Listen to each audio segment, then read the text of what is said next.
There is a riddle at the heart of Milarepa's life, and it is worth pausing over. Here was a man who owned nothing. He had no house, no land, no money, no warm clothes. He slept on cold stone in mountain caves. He ate boiled nettles until his skin turned a faint shade of green. By every measure the world uses to weigh a life, he had failed completely. And yet when he opened his mouth to sing, what came out was not complaint but joy. Pure, overflowing, unmistakable joy. How can this be? How does a half-starved hermit in a freezing cave become the very picture of happiness? That question is the whole teaching of this chapter. To understand it, we must begin where Milarepa began, with impermanence. Remember the moment he returned to his childhood home and found it a ruin, the field gone wild, and among the rubble the bones of his mother. That was not just a sad event in his story. It was the door through which everything else entered. In that pile of bones he saw, with terrible clarity, the truth that nothing we cling to will stay. The people we love will die. The houses we build will crumble. The wealth we hoard will pass to other hands. This is not pessimism. It is simply what is true for everyone always. Most of us spend our lives looking away from this fact. Milarepa chose to look straight at it. And here is the strange thing. Looking at impermanence did not make him bitter. It set him free. Because once you truly understand that everything passes, the frantic grip of the heart begins to loosen. Why exhaust yourself defending what cannot be kept? Why measure your worth in things that will turn to dust? Renunciation, in the Tibetan sense, is not a grim duty or a punishment. It is the natural result of seeing clearly. You put down the heavy bags not because someone orders you to, but because you finally notice how heavy they are and how little they were ever worth. This is the paradox that runs through all the songs of Milarepa. We assume that to have less is to suffer more. He discovered the opposite. The fewer things he needed, the freer he became. He had nothing to protect, nothing to lose, nothing to fear losing. A thief could take nothing from him. Bad fortune could not ruin him because there was nothing left to ruin.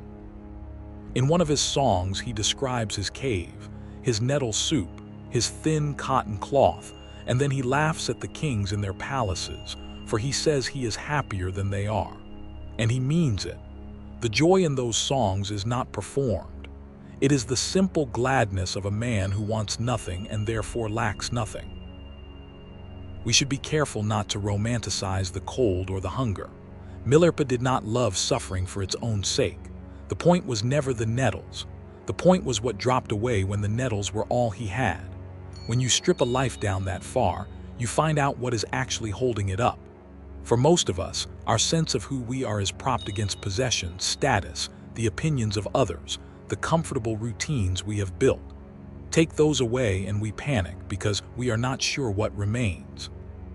Milarepa took them all away on purpose and found that what remained was vast and luminous and complete.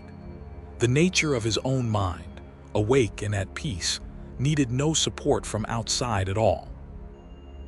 Now, none of us is being asked to move into a Himalayan cave. That is not the lesson. The lesson reaches gently into our own lives, which are made, more than ever, of accumulation and anxiety. We gather things, we gather notifications, we gather worries about the future and regrets about the past, and somehow the more we gather, the less room there seems to be to breathe. We are told that the next purchase, the next achievement, the next bit of security will finally make us content, and it never quite does, because the wanting itself is the cage. Milarepa points to a different door. He shows that contentment does not come from getting more. It comes from needing less. You do not have to abandon your home to taste this. You can begin in small ways, by loosening one grip at a time, by noticing how much of your unease is the fear of losing what you were always going to lose anyway. So the thread of meaning in this chapter is this: impermanence is not our enemy but our teacher, and renunciation is not deprivation but the opening of the hand.